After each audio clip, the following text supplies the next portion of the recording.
Quando o navio se aproximou de Roanoke, a expectativa devia ser enorme. White provavelmente imaginava encontrar casas, fumaça, pessoas na costa. Talvez colonos acenando, talvez sua filha, talvez sua neta, talvez explicações. Mas o que ele encontrou foi silêncio. A colônia parecia vazia, sem movimento, sem vozes, sem sinais de vida. Os homens desembarcaram, avançaram pelo local, e a primeira sensação deve ter sido estranha. Não era apenas uma casa vazia. Era um assentamento inteiro abandonado. As estruturas estavam desmontadas ou vazias. Não havia colonos, não havia crianças, não havia famílias, não havia ninguém. White procurou sinais de violência, marcas de batalha, corpos, sepulturas recentes. Algo que explicasse uma fuga, mas não encontrou uma resposta clara. Então veio a pista. Em uma estrutura de madeira estava gravada a palavra Croatoan. Não era um rabisco aleatório, não era uma frase, não era um pedido de socorro. Era uma palavra, fria, direta, isolada. Croatoan. Perto dali, em uma árvore, estavam as letras Croatoan. E isso mudou tudo. Porque Croatoan era um nome associado a uma ilha próxima, hoje ligada a Hatteras. Também era associado ao povo que vivia naquela região. Os colonos tinham deixado um sinal, exatamente como havia sido combinado. Se precisassem sair, deveriam indicar para onde foram. E ali estava uma indicação: Croatoan. Mas havia um detalhe essencial.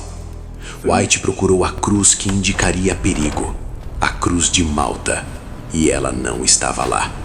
Isso sugeria que os colonos talvez não tivessem partido sob ameaça imediata. Talvez tivessem saído por decisão própria. Talvez tivessem se deslocado. Talvez tivessem buscado ajuda. Talvez tivessem ido até os Croatoan. Mas então surge a pergunta que nunca foi respondida. Se a pista estava ali, por que White não foi procurá-los? Por que a busca não continuou? A resposta é tão cruel quanto simples. O clima piorou.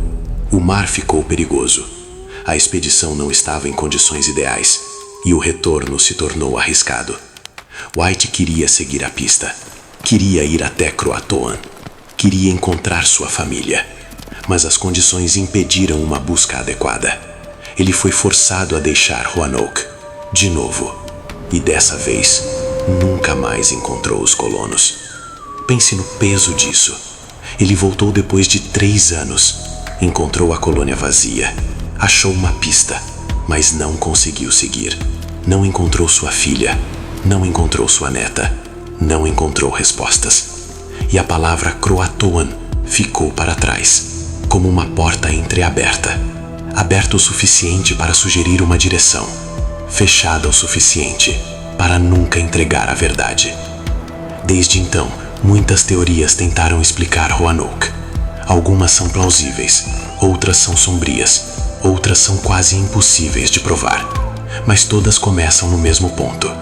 Mais de 100 pessoas desapareceram e só deixaram uma palavra. A primeira teoria é a mais simples. Os colonos deixaram Roanoke e foram para Croatoan. Essa hipótese faz sentido por vários motivos. Primeiro, eles escreveram Croatoan. Segundo, não havia a marca combinada de perigo. Terceiro, eles estavam sem recursos e precisavam de apoio. Quarto, o povo Croatoan conhecia a região e poderia ajudá-los a sobreviver. Nessa versão, a colônia não teria sido destruída. Ela teria se transformado. Os colonos teriam se integrado a grupos locais, aprendido a viver na terra, abandonado a ideia de uma colônia inglesa isolada e, com o tempo, desaparecido dos registros europeus.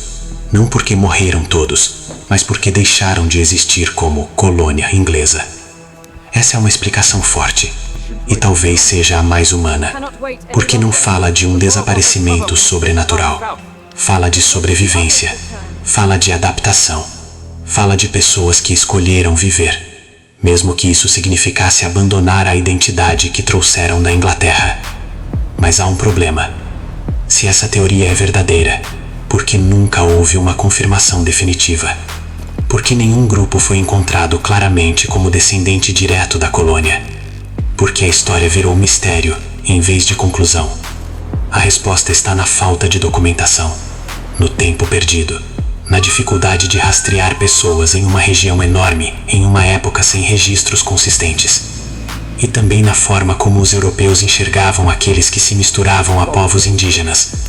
Para alguns ingleses da época, se os colonos tivessem se integrado aos nativos, talvez isso fosse visto quase como uma perda, não uma sobrevivência.